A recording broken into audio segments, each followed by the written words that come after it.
Hello everybody, welcome back to Chipp Coffee Co. Coffee Podcast 2020. Man, like the last part of 2019 was absolutely mental. I don't think I actually posted anything on much social media. I definitely didn't post any podcasts or YouTube stuff through December, probably most of November as well. So I was just so busy. It's been a great problem to have, definitely. So thank you to everybody who made their Christmas orders over the Christmas period, all the wholesale partners that we've been working with. You've all been awesome, and it's so incredible to sort of see this business and this idea coming to life and just being crazy busy. It's been absolutely wicked. So I want to start off sort of taking a look back on 2019. What really happened? What really happened with Chipp Coffee Co in 2019? It was a bit weird, but something I'd been planning on for a while anyway, was restarting the business as this coffee roasting business that it now is. And it's doing great. So we went from doing consultancy for other coffee roasters around the UK, a little bit all around the world as well. And then, moved back to Leeds, started roasting and making coffee, and it's been wicked. The response that we've had from everybody has been amazing, so thank you all again. And yeah, it's going places, we're doing things, it's awesome, it's amazing and awesome.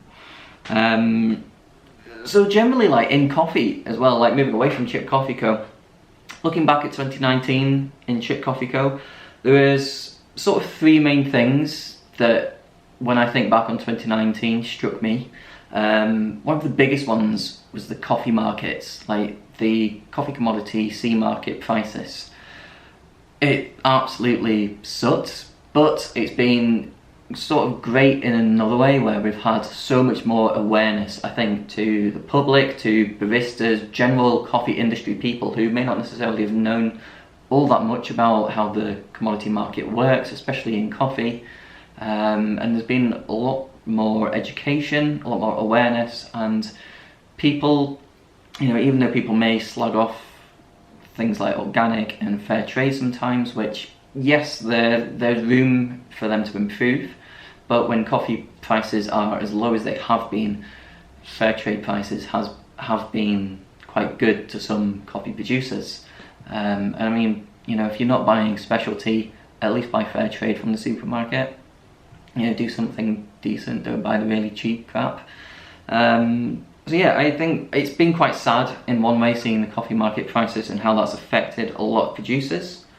Also, in the other side of that, like I said, it's put a lot more awareness to it, which has sort of been a good thing as well. So I think people are generally more aware of what they're buying, and it's potentially helped the specialty industry a little bit as well. I don't know. Other things that I've sort of been seeing about, I think James Hoffman definitely touched on this during his 2019 recap video, was roasters sort of delving into the further developed side of coffee roasting, especially in the specialty industry. We've always sort of been stuck on that light roasted side of things. You want lots of acidity, you want to use really high quality coffees, and that's great for your tiny niche segment of the market. But I've said before in previous videos, like, there is a whole other market out there, and that was my initial plan going into roasting, to sort of create a broader market of specialty coffee. So we're still using great quality coffees, just roasting some of them a little bit darker with a further development. And I still wouldn't necessarily say that these are by any means a dark roast if you compare to like a classic Italian coffee, but they're certainly on the darker end of the spectrum as far as a general specialty roast goes, if that makes sense. And it's great to see other coffee roasters going into that, because there is a broader market and you can have great quality coffee that still tastes better darker roasted than a cheap dark roast. You can still tell a lot of difference through that. And the last thing, which really bugged me a little bit about 2019, was that there was a lot of companies that brought out products like grinders and other stuff that were supposed to be innovative and new and fresh, and they all sucked ass. Like, they were really shit. The fellow grinder thing, the whole marketing ploy on that was ridiculous and stupid, and it annoys me. I'm gonna get really grouchy here. I'm just a grouchy old northerner. So yeah, there was a lot of things that were meant to be innovative and all that shit, and they just weren't. They were just repackaged, rebranded. The same thing that would maybe be a little bit better, but nothing I would actually call innovative. There's been no innovation in 2019. As far as I'm aware, I could be wrong, you know, link me in the comments to something innovative that happened in 2019 in the coffee industry.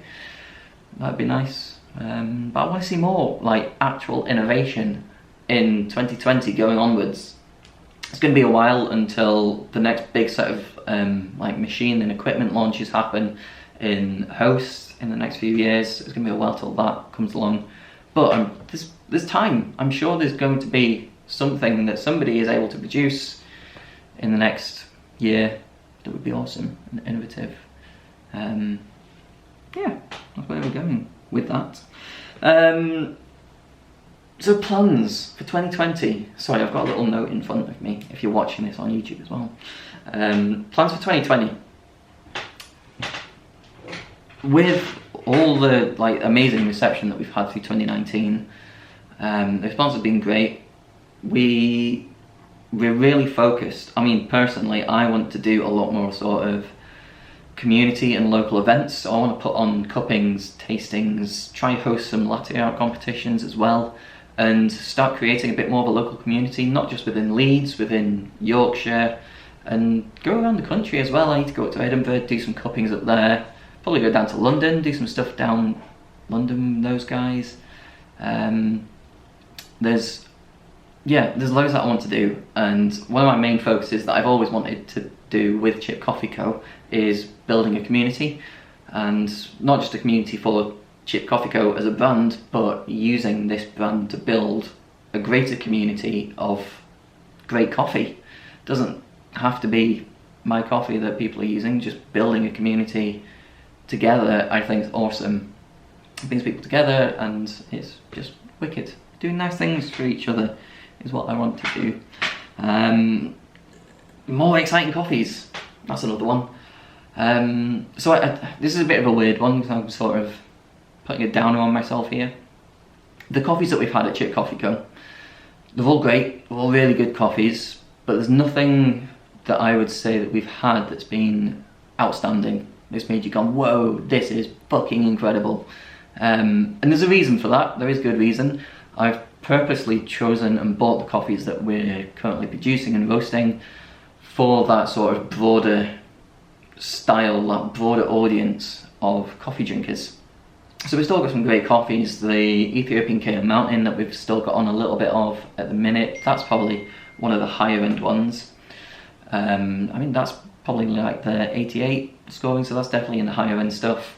The Kenya Croquettes, that's been great. That's been a good solid filter Kenyan, also worked quite well on espresso.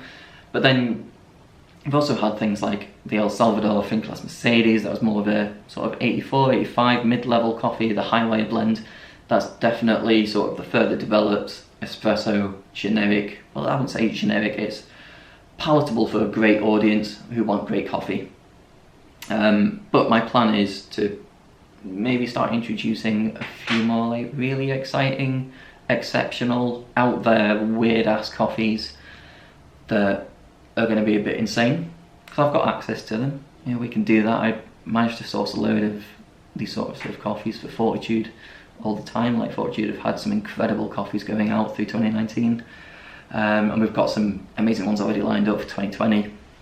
There's some that are going to be launching soon, and they're incredible. Though I'm really excited for Fortitude to be roasting some of their exceptional star coffees that are going to be coming out soon. But yeah, there's some that are like that I want to start introducing to Chipp Coffee Co as well. There'll just be one or two. It's not going to be the main bulk of things, because I quite like at the moment sitting in that mid-range of specialty. It's a good place, I can do a lot with it. That's where I'm focusing right now. More videos and podcasts. Like I said, 2019 was a bit crap for posting anything. I want to do more content, I want to do more videos, going to be more education stuff, going to be more like brewing tutorials, more podcasts. I want to get more guests on the podcast as well, because I get tired of hearing my own voice. I'm sure you get tired of just hearing me all the time. I like to have conversations with other humans as well, occasionally. So I've potentially got a guest coming on at the end of January, which is going to be awesome. I'm really excited if we can get Matt North on. He is possibly popping up to Leeds. It's going to be great. We're going to talk and rant about coffee. It's going to be wicked. I'm going to try and talk to Matt at Fortitude, because he's got a really interesting backstory with how their coffee shops all started and stuff. And there's loads of guests I want to try and get on. If you want to be a guest on my podcast, you know, hit me up. Let me know. I'll have anybody on. I'll take you all in, because I'm a coffee podcast whore. And that's sort of where I want to be. You know, I want to be creating more community, more education, more content, just doing fun things, because this is the whole creative side of what I do, and I love it. I need to do more of it, because getting bogged down in like admin and production shit all the time, it's great. I love the process of it, but man, it's a bit fucking mind-numbing sometimes. So yes, that's sort of 2019 in a wrap, and what's to come for 2020. I hope you've enjoyed listening and listening to this and watching this. That's it. That's all I've got.